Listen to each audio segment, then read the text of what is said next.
Welcome, everybody. Exactly 9 months ago today, two 3-year-old boys were killed when a parolee with a documented history of meth addiction slammed through a horse stable and hit them.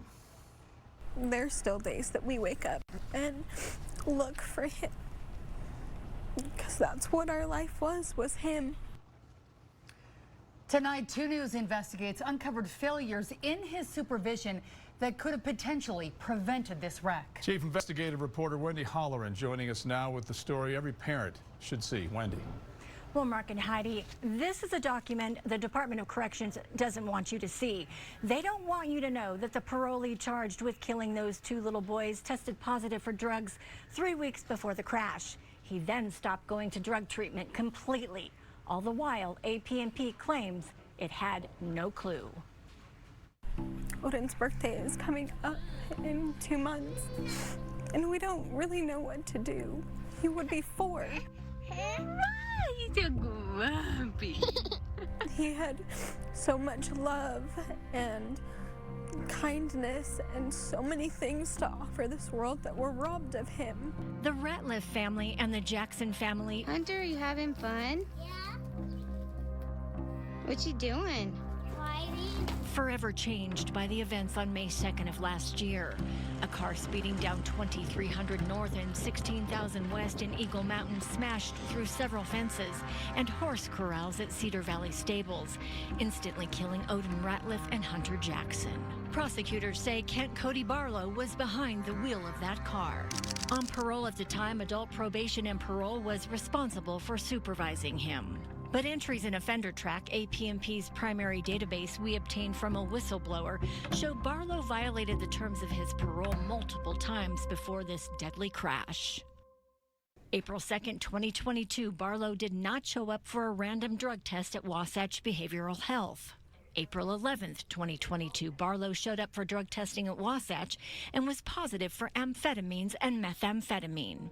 April 25th, Barlow showed up for an office visit. The AP&P agent wrote he is doing his treatment and drug testing. But as you're about to see, that couldn't be farther from the truth. The deadly wreck happened 1 week after that office visit. The day after the crash, his AP&P agent created a new entry in Offender Track. He wrote, quote, I reached out to his case manager at Wasatch Behavioral Health. In talking with his case manager, I learned Mr. Barlow failed to report for a random drug test on April 2nd.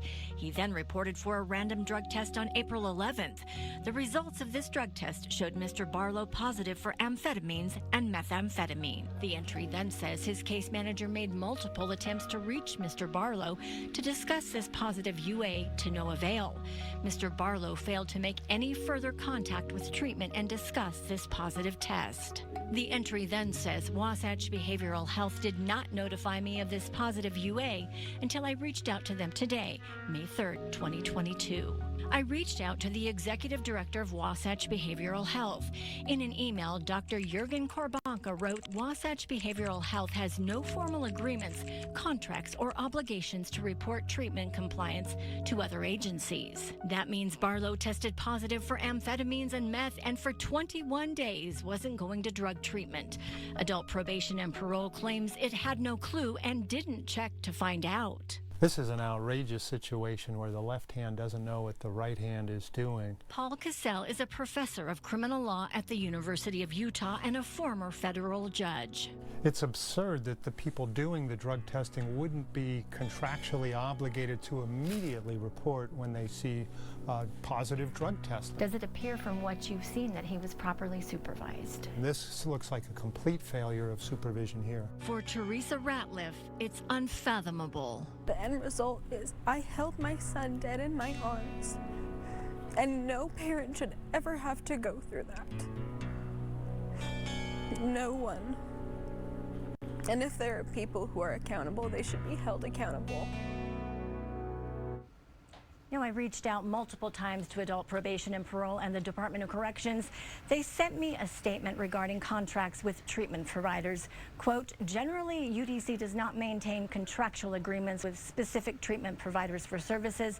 It goes on to say, if an individual is on parole, they request that the parolee sign a release of information so that the provider can share information with AP&P.